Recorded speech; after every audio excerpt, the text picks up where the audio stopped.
My name, hey y'all, Scott here. My name's not Scott. If you're an older viewer, as in like you've followed this channel for a while, you'll know that I tend to switch up the format quite a lot. It turns out that the reason why I've been doing it, I didn't even know really I was doing it. I mean, obviously I know when I'm doing a different format, but I mean like, I didn't realize that the purpose of me doing that was that I was experimenting with the process, because the first video essays that I made, I didn't really like making. The very first one I liked. The first one on Hellblade: Senua's Sacrifice, that was a lot of fun. But it was because it was the first video that I'd ever done like this, a video essay. Whenever I experiment with a different format, YouTube sees that as a different audience, because people will come in, they're like, well, this isn't what I signed up for, and so they unsubscribe. I'm still going to be experimenting with different types of videos, and I'm actually going to do it more than usual. What I've decided to do is make this whole channel kind of dedicated to one question. And that question is, can I talk about game design while filmmaking? Right? Can I do both of those things at the same time? But, you know, to make sure that this stays consistent and that my format changing all the time doesn't mess with the YouTube algorithm, and it doesn't mess with your expectations of me, I want to take you guys along for this personal journey of mine. Instead of seeing things from my quote unquote character's perspective, you're gonna see it from the creator's perspective. So as the video starts, we'll have an introduction kind of like this, where I'll just talk to you about what I was trying to do with this experiment. You'll watch the video, and then I'll have an end. I'll talk about basically what went right, what felt good, what didn't feel good, and that's pretty much it. It's going to be my regular content, but couched inside of a bigger kind of perspective. And I just want to say, by the way, for those people who are donating to me on Patreon, you're awesome. Thank you so much for continuing with me on this. And if you decide, hey, I don't want to I don't want to give this guy money anymore because he's not doing the thing that I like anymore, that's totally fine. So with that being said, enjoy the video, and then at the end of it, stick around to see, if you want, about what I have to say about it.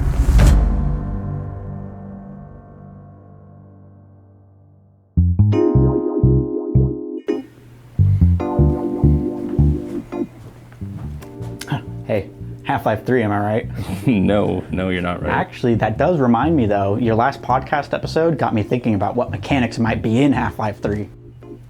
Wait, my last episode? Yeah, the one you did with Joe about the bad mechanics. No, I haven't done one with Joe in a while. Really? I'm pretty sure it was uploaded last week. No, it's been like 3 months. Oh, that's really weird. I could have sworn. Let me, yeah, right here, right?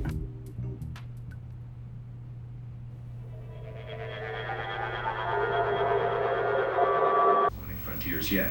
Yeah, I've played it, just not a lot of it. But someone bought it for you. You owe them a video. Yeah, I suppose I do. Why don't you want to play it? The Sonic Frontiers is so damn boring. It's really difficult to get into. What's TV. so boring about it? I don't know. Everything. I don't care about the story. I don't care about the gameplay. It's TV. long. Hey, could you stop interrupting us, please? Yeah. It's difficult to have a conversation while you're speaking.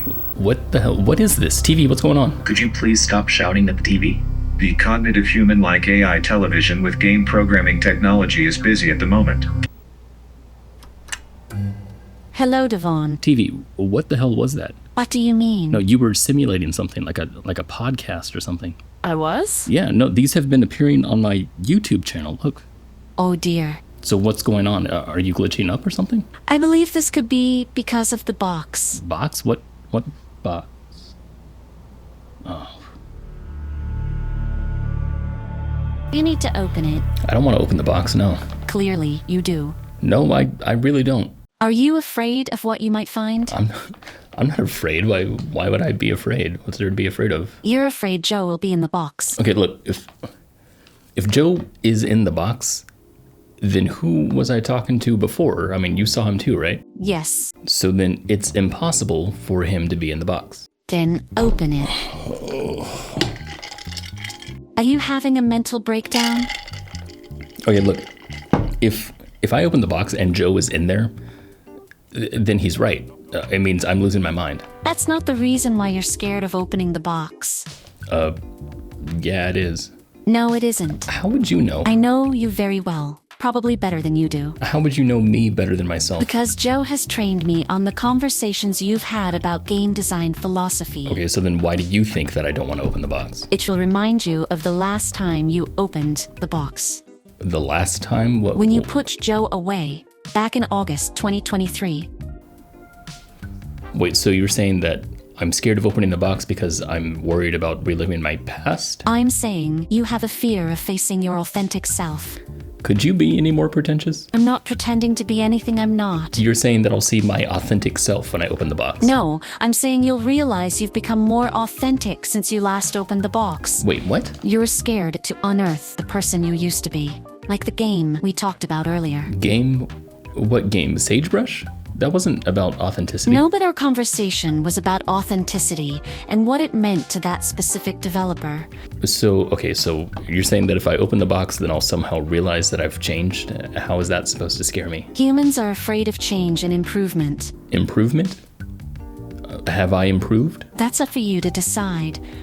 Like the game? No, that was different. The game was authentic. You wanted to improve it. But I mean, just because something is authentic doesn't mean it can't be improved. During our conversation, I pointed out that your definition of improvement was based on your personal taste. But you were talking about art, and art is only taste. Yes. So how does one improve art? By creating a more personally authentic piece. Okay.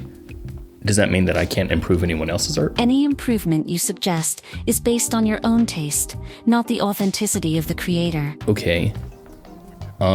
Okay, so let's say somebody makes a piece of art, okay, a game, and they're trying to be authentic, but they miss the mark.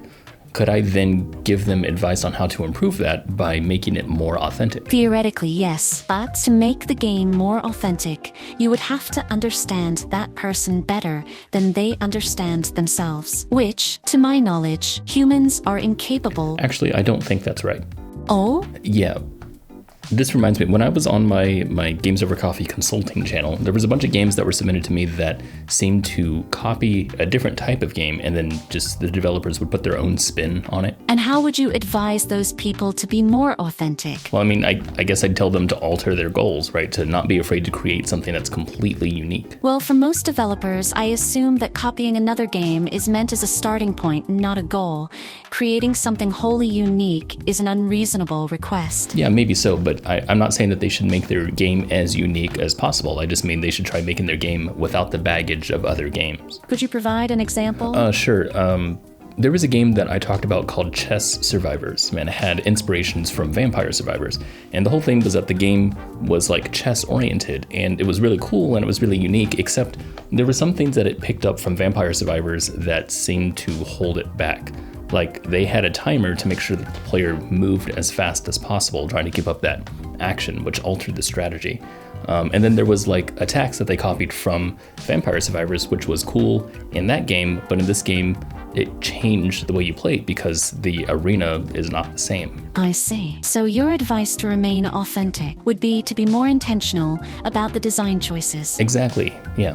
I think that's good advice. Okay, so that being the case, let's say somebody wanted to tell a very emotional story in their game, but they did it the way that other games do it. Like what? Well, I feel like a lot of games use cinematics to tell their stories, so let's just say the developer copied that. With cinematics? Yeah, let's say that this person used cinematics to tell their very emotional story in their game. Okay. So the developer's goal at this point would be to communicate a strong emotional story through their game as best as possible, right? That seems reasonable. Okay, so let's say they made this game, and they use cinematics, and then I play it, and I just don't feel connected to the emotions that they're trying to communicate. It means you didn't connect with their game. But not just their game, I didn't connect well with their story, like emotionally, right? Because it did it the way that other games do it. You know, other games like Red Dead Redemption or Control or BioShock. Those games can still have very emotional stories. It depends on who plays the Yeah, okay, yes, you're right. Okay, the player is the deciding factor in the game's effectiveness. That does make sense, okay, I'll concede.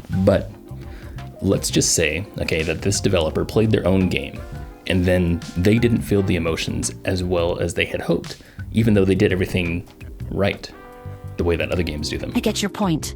This theoretical indie developer had an emotional story and created their game the way they thought was effective. Right, and it ends up not being very effective, even if they were trying to be authentic. Your argument is sound, But that's assuming this indie developer made their game in the guise of other games. As you said, many other games present their stories in cinematics. If that's true, then being more authentic is still the best advice. But in this case, being more authentic could mean having more empathetic mechanics. In this example, yes, it does. Well, that's all I'm trying to say here. I'm just saying that when I criticize games like, Sagebrush or What Remains of Edith Finch or Before Your Eyes, I'm not saying I didn't enjoy those games. I'm not saying that the developers failed at their personal goals. I'm just saying that they were trying to create an emotional story, and they were doing it in the ways that other games tend to do it. So I'm just pointing out that there might be other tools available to create a more emotional, interactive story. So, in your opinion, this theoretical indie developer would be achieving more authenticity if they used empathetic mechanics. Yeah, but that's all I'm trying to say with any of my videos. I'm not here to just criticize art. I'm here to show viewers that there's untapped potential when it comes to creating emotional gameplay for a game. And I do that by taking a game that I already respect and then breaking it down to see if there's alternative methods of game design philosophy. I see. You see potential in games to express their emotions in a different way and want developers to use that for their own games. Exactly. This sounds like something you've discussed with Joe. I'm not opening that box. If you don't open the box, you'll never know what's inside.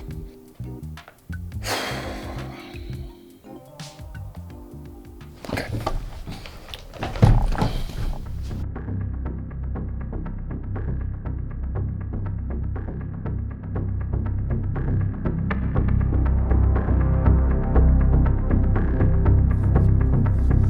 Hello, Devon. Joe. Hey Joe. Nice to see you. Hello, TV.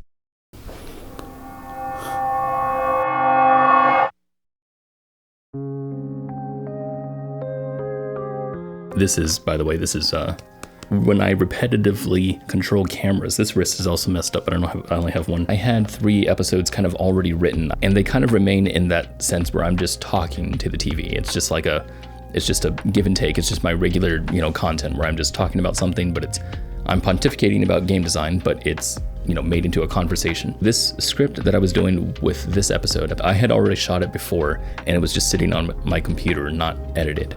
And the reason why I didn't want to edit it is because I felt a pull from it. I did not want to edit it because I felt like my content was growing stagnant and I didn't like doing it anymore. I wanted to introduce novelty again. When I felt that, I just decided to step away and be like, okay, let's figure out what's going on in my brain right now. I went back to that script and I tried to rewrite it in a way that kind of took advantage of this filmmaking kind of deal. And it didn't really work that well, adding in 2 scenes, right? One scene that was here, that was with me and Taylor. No, it's been like 3 months. What's this thing? What is this? Bitch. And then the second one in the garage, looking at the CRT. And when I put those 2 scenes in, they worked somewhat, right? It was going more towards the filmmaking kind of thing that I wanted to do. But when I got to this room and I'm just talking to the TV, right, it just went back straight into the script. And literally that's what happened with the script, where I added those 2 scenes and I left the rest of it unchanged. So this experiment was a mild success. This whole thing about my filmmaking things is that it's really narrative based. I really like applying narratives to things. Those first 2 parts are really heading home on that, but that second part where me and the TV are just talking the whole time is still stagnant. And the next script is that way also, although the next script also has something very wild in it. Thank you so much for subscribing to the channel and continuing to keep up with my content. It's been really great talking with you guys in the Discord. If you are not in the Discord, please get in the Discord, man. Also, these videos are going to take longer to produce because they're production heavy. That's the stuff that I really love, is making big production stuff. If you want to keep up with the updates, or if you want to ask, where's the next video? You can join the Discord and see what's going on. If you want to, I have a Patreon page. You don't get anything extra. There's already a few people there. These are them. They're awesome. Thank you so much for donating. If you want to leave the Patreon because I'm changing this content, that's awesome too. You can do that if you want to. I hope you enjoyed this video. I hope you enjoyed this new type of direction that I'm going in. I will see you on the next video. Hopefully I'll see you in the Discord. Anyway, peace.